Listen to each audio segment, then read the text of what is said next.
Hi, I am Taylor Brown. I'm Josh. I'm Christa Assi. And I'm Catie Price. This is the part 2 of the In Cold Blood book discussion. So, I guess we can get that started.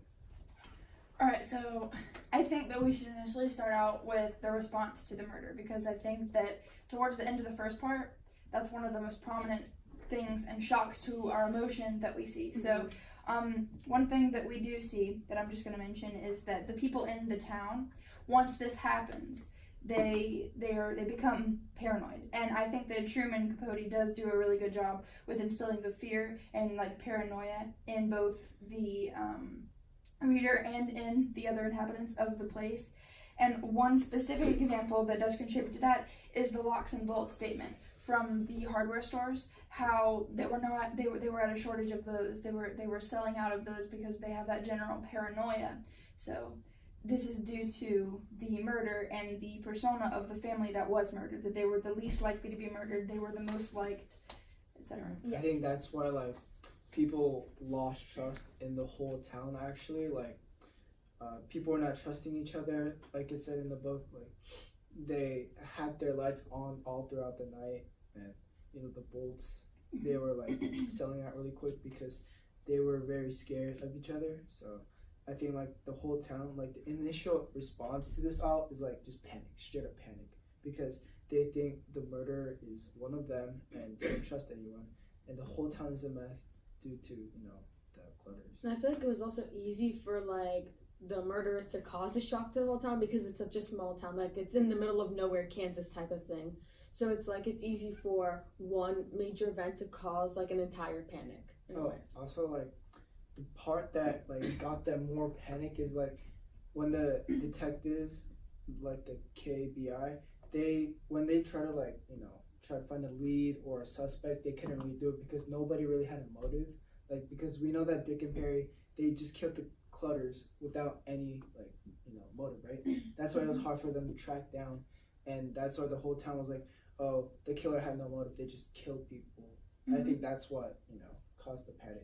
Part of the reason part of the reason there was so much fear is, like Christa said, that they were in the middle of nowhere in Kansas. They didn't really believe that something like this could happen to people like them, and they were in a town where everybody knew everybody and everybody was sweet. And in the first part they even mentioned how only one person in the town actually locks their doors at night, and so that's a lot of trust with people that you live around. And so the fact that this Clutter family was brutally murdered says that it's a shock to the people, that it's kind of almost how the outside world is coming into them. There's a big character arc in a way. You go from such a close-knit, it's kind of everyone's a family type of town, to the point where it's you gotta really worry about who you're who you have to look out for and that. So it's kind of it's not we're going from part 1 to part 3. We're going from part 1 to part 2, and we can already see everyone's different. Nothing's gonna be the same anymore. Even if later on when people heal in a way, it's never gonna be the same because there's still not as much trust. I also want to mention the shock to the reader. When you read about the murder, it's not given. You find the Clutter family dead the next morning when they are not awake, ready to go to church the next day. So that's kind of almost a shock to the reader that they were alive and now they're not. And then you get all the details of how they were murdered and how brutal and how torturous it was. So Truman Capote kind of makes it very easy for the reader to become involved. And it's part of something that was mentioned in a lot of the reviews that I read, was that Truman Capote helps you feel the emotions, even though you already know that the Clutter family is going to be murdered and you already know who murdered them, but you still feel that emotion. Yeah, another thing that I wanted to point out was the internal conflict situation, and there's also internal ethos and other devices, which is also exhibited when Perry and Dick are in the cafe, and they one of them gets a sense of something is going to go wrong, a hunch, yes. Based on prior ethos, it states that this has happened before and he has been correct. So I think that this gives the reader the sense that, he knows actually what it's talking about, so this kind of contributes to maybe a foreshadowing of they're going to get caught or something bad's going to happen to them in particular. I also feel like when they're like with each other and they're like kind of flipping through the magazines or like that, or just any news to see like, did word get out about the Clutter family and their murder, or do they know who did it or like that? Most of the time, based on like prior knowledge, anytime, because these people, they're like serial killers. They did this for no reason. They just killed them, and we don't have any real motive that we've learned from Capote. But usually when somewhat of a serial killer does this, they do it and they want the attention. They want people to be like, because they see this as a fame. Like, they see this as like, this is why, like, I'm supposed to be here kind of thing. So it's kind of ironic in a way that usually they would like be prideful for it, but at the same time right now they're like, we want to stay under the radar. Like, we don't want to be caught. We just want to continue like nothing happened, but that's not going to happen. And one particular discussion of motive that we do see within the second part is the reference to Floyd.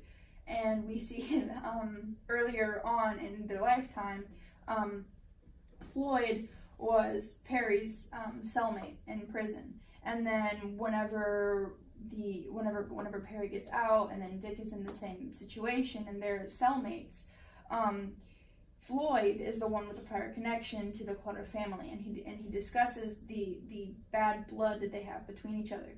And I feel like that could be a potential motive, being that in prison you develop a connection with the people that you are spending your time with every single day. So it's kind of like, I think that Dick developed this kind of personal grudge or hatred towards the Clutter family because of what they did to Floyd, and how close he got to Floyd.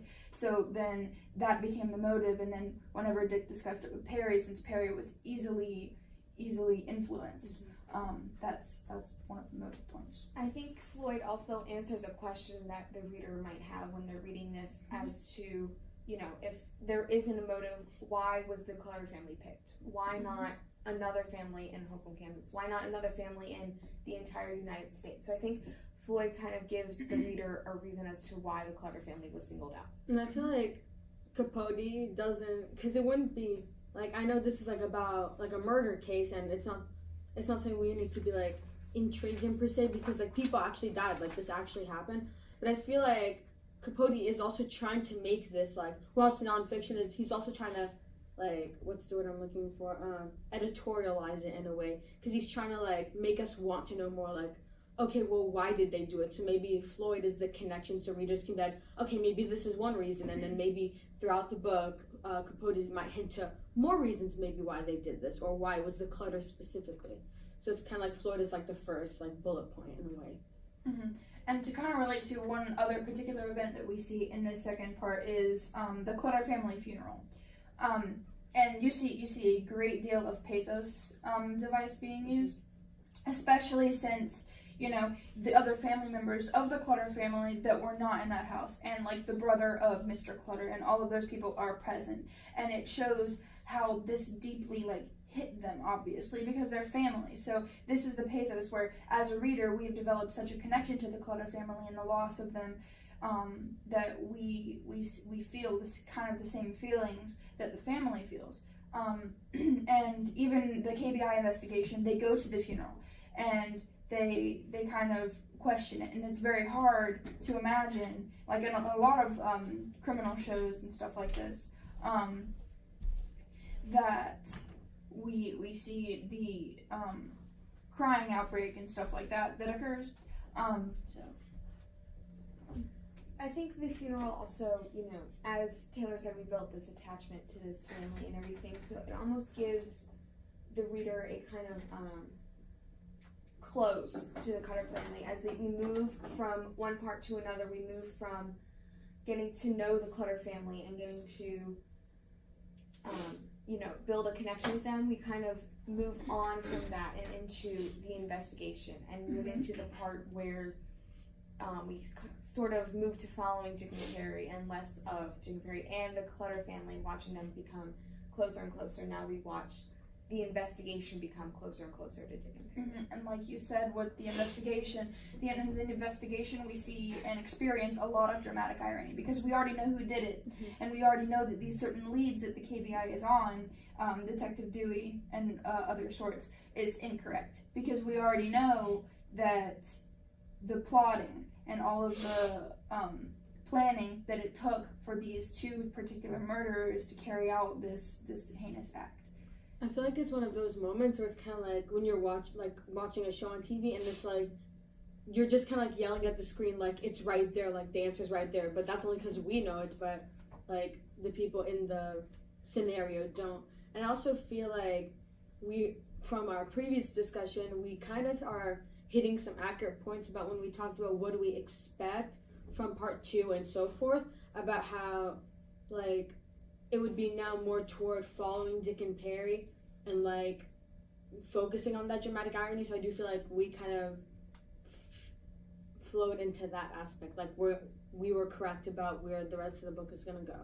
Okay, so then since we're talking about that, how do you think like Capote uses like appeals, ethos, logos, pathos? Which one do you think he used? I think he uses ethos, but what do you guys think? I think particularly in this section, there's not as much logos as there is ethos and pathos, because again, in the funeral we see a lot more pathos, especially in the particular event whenever they go to see the family and Nancy. And a particular quote is they are completely encased, their heads completely encased in a cotton, a swollen cocoon that, because it had been sprayed with a glossy substance, twinkled like Christmas tree snow. And they're in their coffins, they're formally dressed, and everyone is so shocked to see this because the initial shock to their system that they are now gone. So I think that that's a pathos and kind of like a wake-up call situation for a lot of these people that in this town, and this town is a very innocent town at the very beginning of the book, because they've never experienced anything. It's very unlikely for them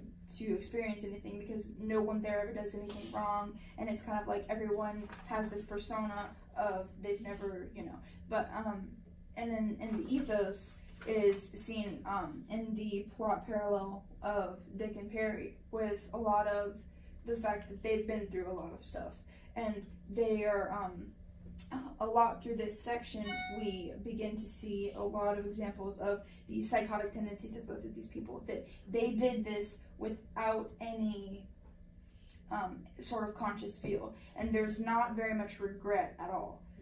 So they've done this before, and this is just what they do.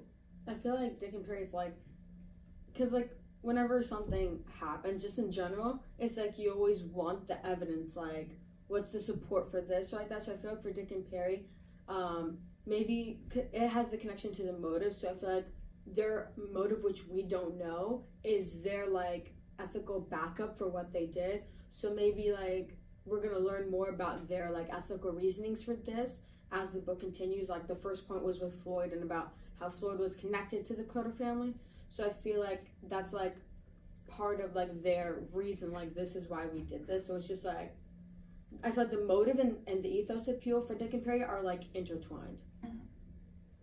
And also I wanted to like talk about Dewey for a moment, because in a way he's kind of like a representation of Capote, because Dewey is looking into this case, and then we obviously see Capote wrote about this, so he obviously had to do a lot of research for this case. So it's kind of like in a way Truman Capote's putting himself into the story, but with a real person, because this actually happened. Mm-hmm.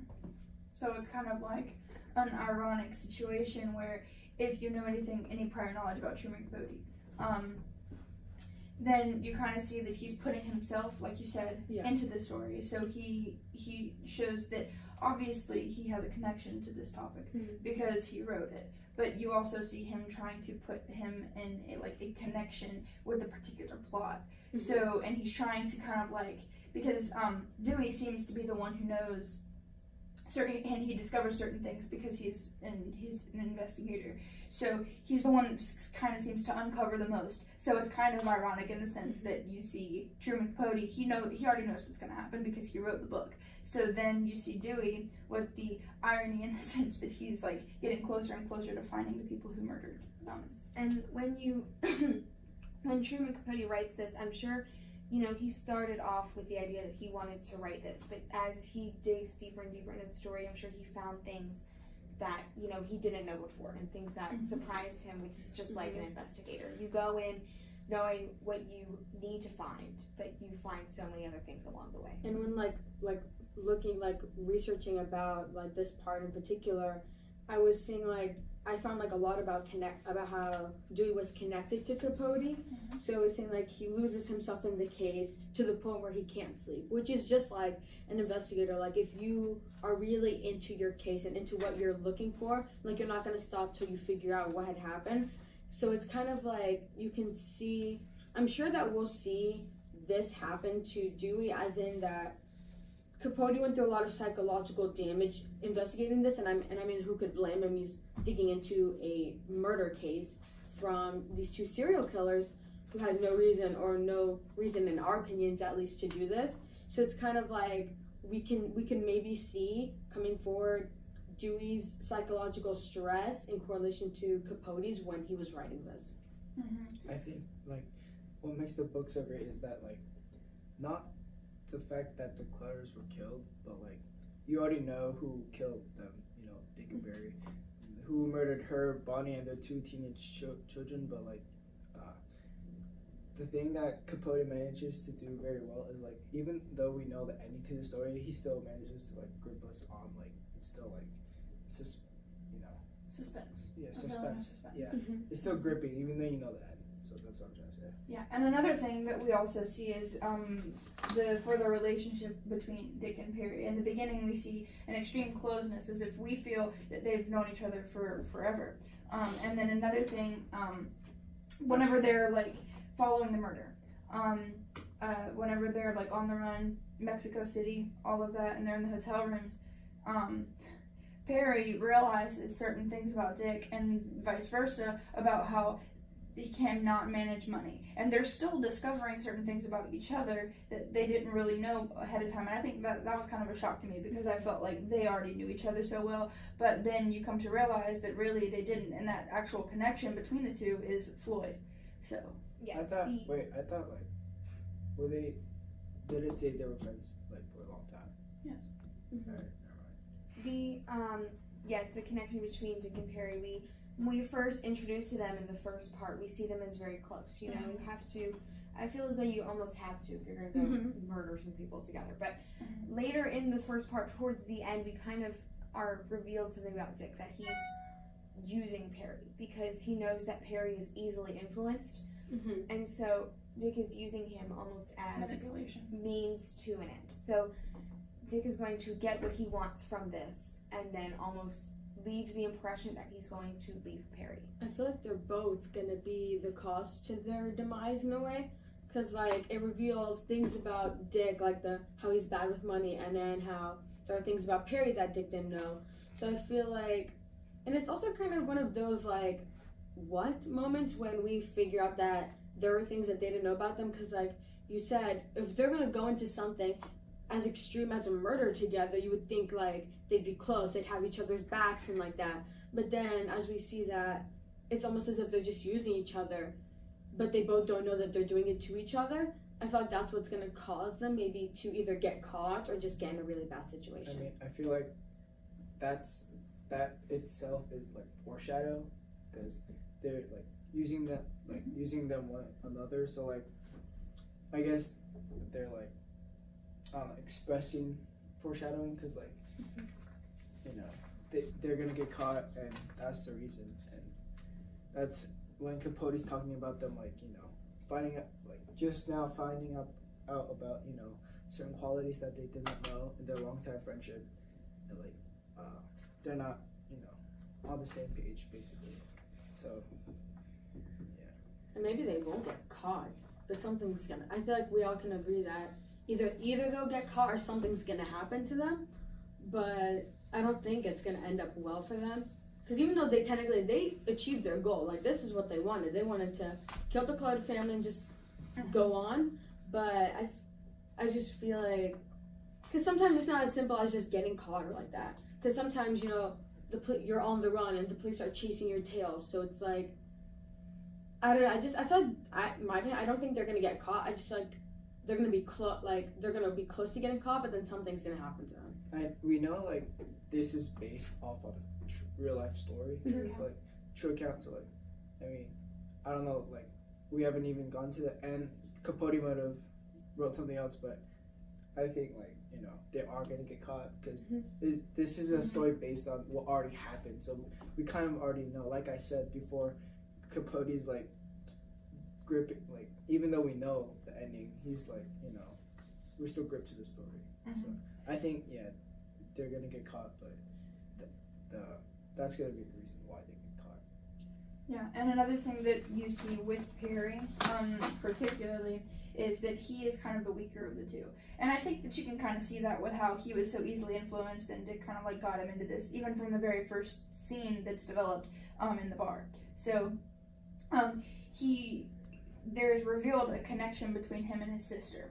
And it is also revealed that he is not very fond of his sister and doesn't really like his family. So this kind of leads me to believe that Perry did have another ulterior, like internal motive for this because of the family unit aspect and how whenever he heard about this family that was a perfect unit in the sense they had that depiction in like the public that they were perfect, that they didn't have any problems, that they were flawless in the sense in the community and like family unit, that he hates his sister and he then relates his sister and states that he wishes that Barbara was in the Clutter House and that she had been murdered as well. So that's very alarming. It's as if he almost envies that he never had that perfect family life.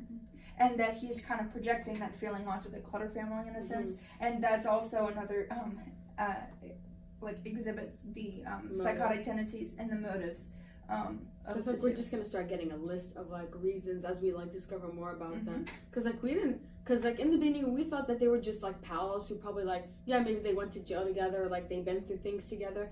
But that's just what we thought. But now we're seeing like they're more than just that. Like they both have strengths and weaknesses. It's kind of like when they were in the beginning of the book, they were talking about their physical description, how they were pretty well built, but not like big in size, but they were well built. So it's kind of like maybe they're stronger on the outside, but like very like I don't say emotional because it's not that like accurate word, but they're very like they're weaker on the inside than they are on the outside. Because they can commit such a physical act, but it might start psychologically affecting them, whether it be like out of mania or something else. I feel like that's part of the build-up that Capote uses. Like in the beginning, they just like they have no motive, but they want to kill. Like they just want to kill for the fun of it, and that's how like he builds it up. Like they don't really know, like we later find out they don't even know like certain important qualities that each other have, and like that's just gonna lead to their downfall. And like after the murder, like it starts to like unravel, I guess, on like this whole thing was kind of a misunderstanding, and they just did it without thinking. I'm just gonna pose a question. Do you think that if they had known like certain things about each other, like if they actually had been close for some years, or maybe they actually had known a lot about each other, do you think that if they had known that in the beginning, they would have gone through with the murder still? Like, do you think they would have still done it? I don't think that. Oh, sorry. I mean, I think they would have, but I don't think they would choose each other because Exactly. they were bloodthirsty. Yeah. Yeah, exactly. They were bloodthirsty, so like they just wanted to get it over with. Though they were just getting the first person they could convince. Like who would you say was the like Dick convinced Floyd. Perry. Floyd was the initial instigator of this. Who told about Dick, and then incident. Dick told Perry, so it's kind of like a chain reaction. And another thing, as far as the timeline is concerned, that you kind of see is this initial thing occurred in like heat, like sweltering heat on their farm, and then whenever we kind of get lost in the story in the sense, and then we see that their settlements dropped. This is now near Christmas. So this has gone on for a very, very long time, and we kind of get the sense that this is going to continue to be a never-ending situation because Dick and Perry seem to get farther and farther away. Like they're now hitchhiking. Like they are on the run for good, but there's still there's still a sense of foreshadowing, kind of like in the specific fiction. And then we see that Dewey, Alvin Dewey, the detective, he's kind of getting closer. like we kind of it's kind of like an on the edge of your seat moment, and it's like, well, because you start to see how they're in the closer terrain, like they're in more similar. There's more similarities in the places that they're in, so it's kind of like drawing a parallel between the two timelines once again. There's the Capote builds that similar suspense that when we saw in the first part, when we saw Dick and Perry, now they're in Kansas, now they're in Holcomb. It's that same suspense that they're getting closer and closer to each other. It's the same thing as Alvin Dewey is getting closer and closer to Dick and Perry. That was like when, in the first part, that occurred when they were saying how Mr. Clutter was like driving, I forgot who, but he was driving someone to a different part of Kansas, and then Dick and Perry were coming to them, so it's kind of like they were coming to each other, but now that Clutters are gone, it's like Dewey's here, and now they're both like what Taylor and you said, moving like in the same direction. Yeah, they're coming closer together. So we kind of see that this is really gonna start, I feel like getting Dick and Perry's heads, like as they really realize what is happening, like they kind of get caught in reality, like, oh, we did this and now people are out for us. So like, how do you think that this is gonna like psychologically affect them? I think like mentally, it's like a part of them is gonna like kind of overthink things.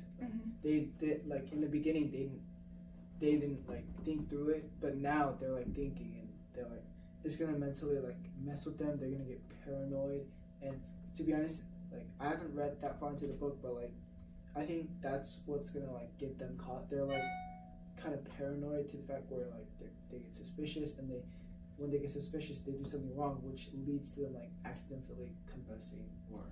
I agree, but I also wanted to add to that with the paranoia aspect, because I think that it's kind of at the very beginning in the community you see paranoia, and then it's going to initially end with paranoia, because I think that Dick and Perry are going to like have false truths a little, in the sense that they're going to read a paper and see, oh, there's progress being made, oh my gosh, because it's getting closer and closer, like we said with the parallel timelines.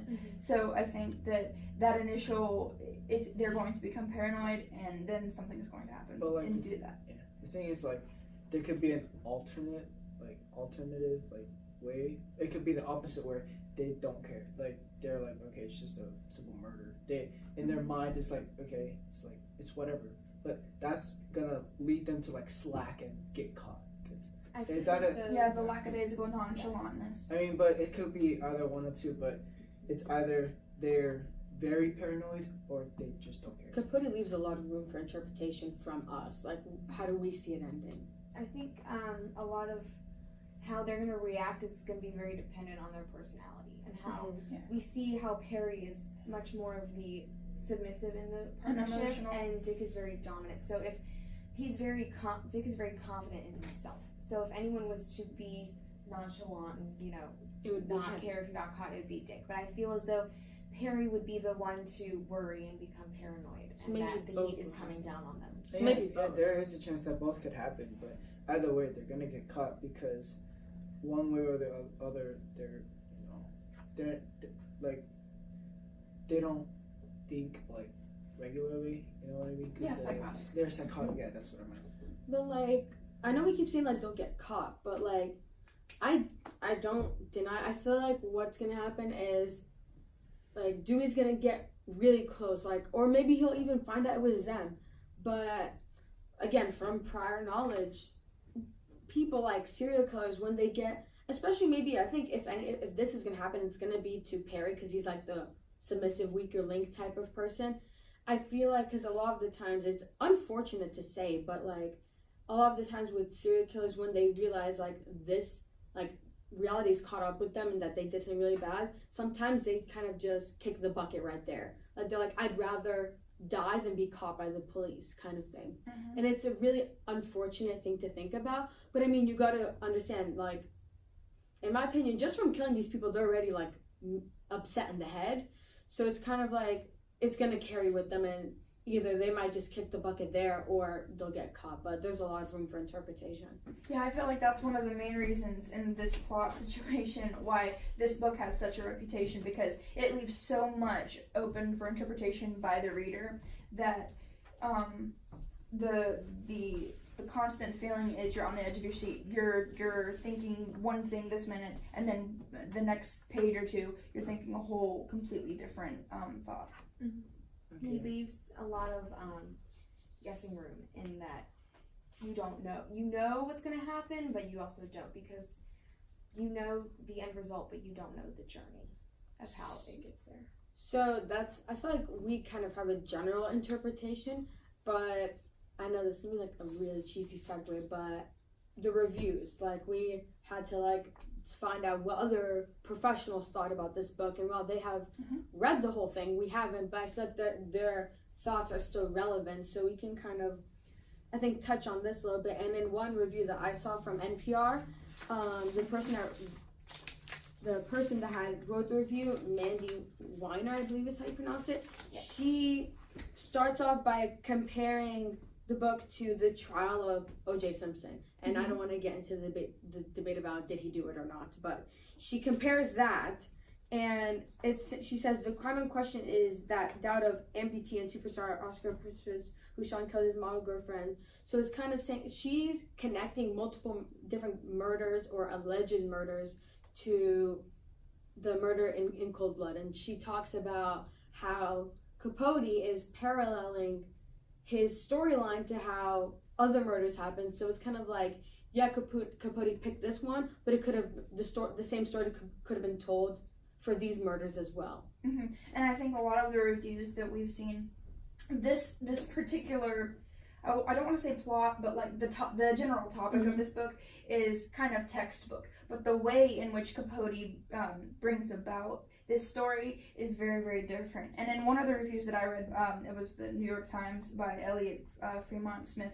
One of the very important sentences that I wrote was that this particular book reviewer stated that this one side of Truman Capote's remarkable, intensely exciting, moving, superbly written, true account, the underserved, unforeseen, hideous slaughter of an ideal American family. I feel like that really sums up the entire novel and the emotional roller coaster that it kind of gives like to the reader. And then in the other review, I found a specific sentence that was being a little bit more critical of Capote, and it states, where simple words of newspaper articles fail to convey the utter shock and the atrocity of crimes that belong to the world of inner city slums and the imagination of fiction writers, Capote's rendition of the events creates a staggering contrast that chills to the bones. So we see that this reviewer is praising Capote, as opposed to the other people who write about this, that they kind of don't do justice to the specific thing. They don't do as much as they could. And then Capote sets the standard so high that, you know, the development, the plot, the parallels, all of these particular aspects of this book are very fascinating. I feel as though, that book reviewer that you just mentioned, I feel as though they're mentioning that Capote is willing to go all in for it. He gives the reader every detail he knows. He knows everything that the reader knows. It just depends on how he gives it. Whereas in the news articles mentioned, they might leave some stuff out that the reader would not. I would like really agree with that, because when we talked before about how Capote is kind of like in the story as Dewey, like Dewey's role in the story is kind of like what Capote did to himself when he was researching the book, because like you have to understand, in order to write like a book, you need to know a lot about what you're talking about. Even if it's fictional, you have to have all the details. He probably invested like so much of his life into finding all the nitty-gritty details to the point where he could do what the review said, like make you chill to the bone as if you were living that experience.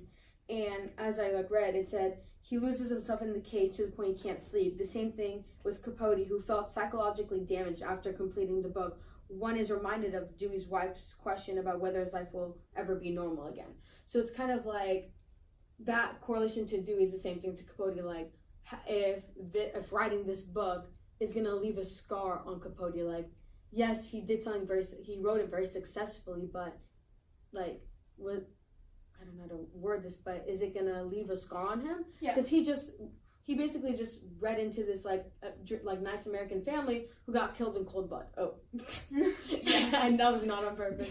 Yeah, and like to add to that, he had to get so deep, like you said, into this murder, with, I feel like it could have left some sort of an emotional scar, just in the fact that he's gotten so close to these psychotic people because he developed them very, very deeply in the book, and it gets to their past, how they feel, the way that their minds kind of turn.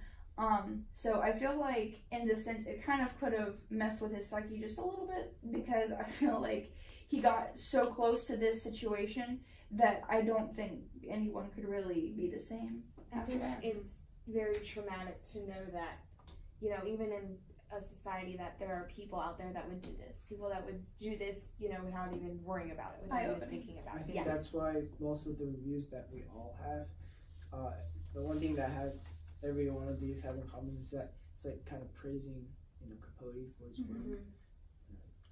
Yeah.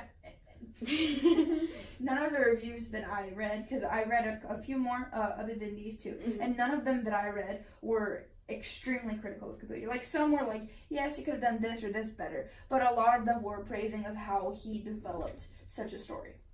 He kind of had to become, like, and that's also what an aspect that one of the reviews I read is that he kind of had to become like a journalist for this, because he had to like find every nitty-gritty detail to the point where it's like you know everything there's to know about Dick, you know everything there is to know about Perry, and so forth and so forth. And in journalism, it's like you strive for accuracy. You strive to know exactly what happened, when it happened, how it happened, and even down to the detail of how to spell someone's name. So it's like he had to really immerse himself into this, and it's like you were right about how he in a way set the standard for how to write it and write it well, because anybody could easily like find a case, like just any murder case, and write about it, and it would be accurate. It would have all the details like that, but Capote wanted more than that. It's like he combined fiction and nonfiction in a way, because he's writing about a true thing, but he's bringing you into it. It's like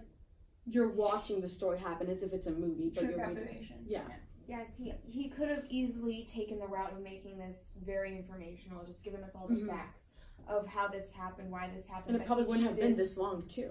He chooses to take us on the story with him, and I think that leaves an impact on the reader, because, you know, you build those emotional connections that you wouldn't have if you were just given that the two murderers, Dick and Perry, are who they are. Not those, like, we wouldn't know that Dick is bad with handling money. We wouldn't know that those little nitty-gritty things about them. So the connection and the build-up of suspense, even though we know the end, kind of leaves the impact on the reader and actually makes it a very good story. I feel like, you know, a factor that makes this story so great is like the details, because like other stories, they could just be like vague, and tell a really good like American violence story, like just a really good murder, but they lack the detail, which makes it, you know, even more interesting. I think Capote using the nitty-gritty details, that's what makes the reader understand and relate more. So. And I also think that the specific facts and like geographical details that he's giving, like if you look up certain things about Kansas and like the Mojave Desert and stuff, you see that these characteristics are very true. So I feel like in a way, by including these logos appeals, and he's kind of trying to pull the reader into the story.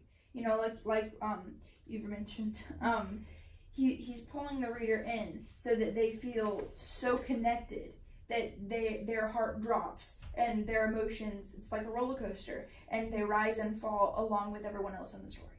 I saw some, like in my review, they have like a quote that says, "You exist in a half world suspended between two superstructures, one self-expression, one the other self-destruction." Capote writes about one of the killers: "You are strong, but there is a flaw in your strength, and unless you learn to control it, the flaw will prove stronger than your strength and defeat you." So kind of like what we were saying, like that they're going to be the cause of their demise.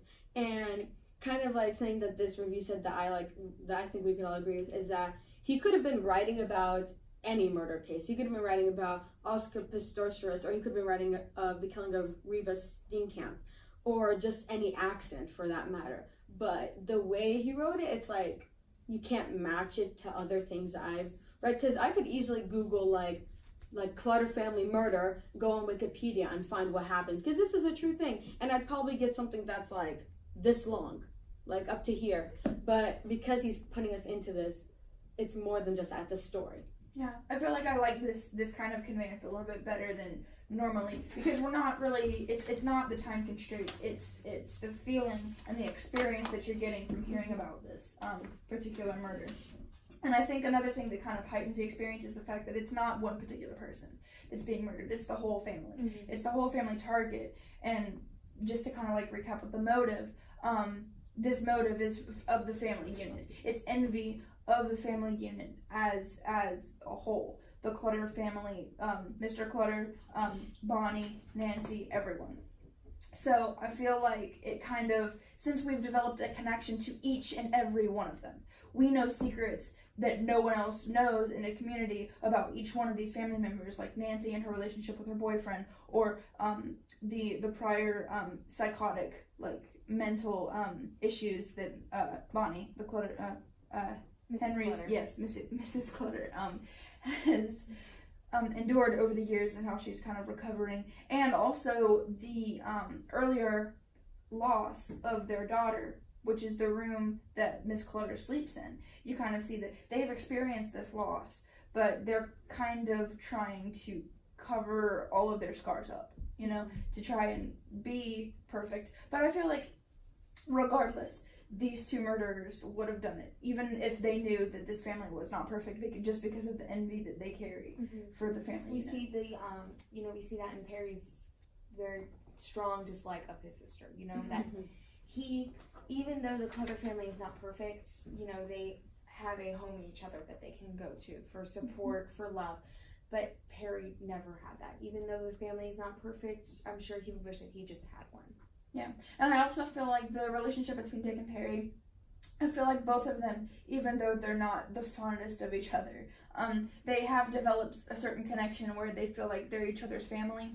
But then I think, like, deep down, they really hate that because, you know, They just killed the family. I mean, they have someone to talk to or come back to, but it's not really the same in a sense, because like at one point, I don't remember the specific line, but at one point they're at a motel and Dick is like involved with a prostitute and Perry is trying to get him to like stop with that because it's kind of like foolish and it's just lustrous and all that. So I feel like that's another thing that we see a deep contrast between Dick and Perry, and the fact that Perry is more, you know, innocent-ish.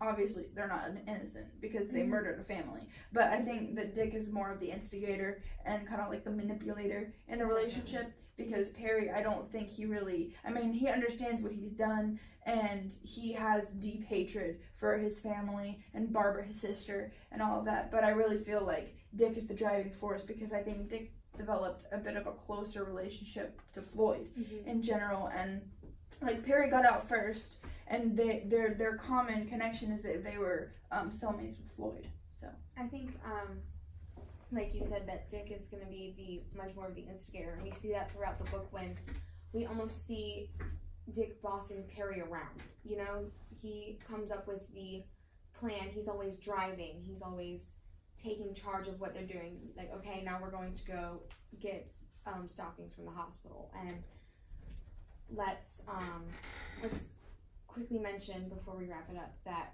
he is definitely the stronger one in their relationship. yeah, of course. There's the family you choose and the family you're born into, and I feel like they really, I feel like Capote brings that idea to Dick and Perry, because it's like the Clutter family was the family you're born into. Like, that's the ideal family. The, like, you have that one sibling, or like the parents you like more.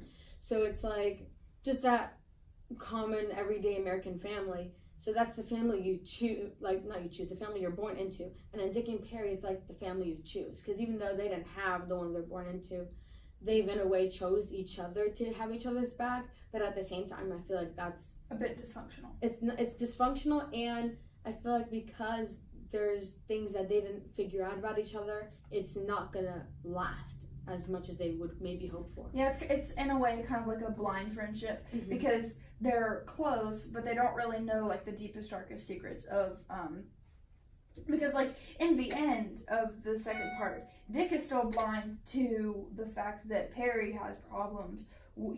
Perry, it states that he has a diary. So he's obviously the more emotional of the two.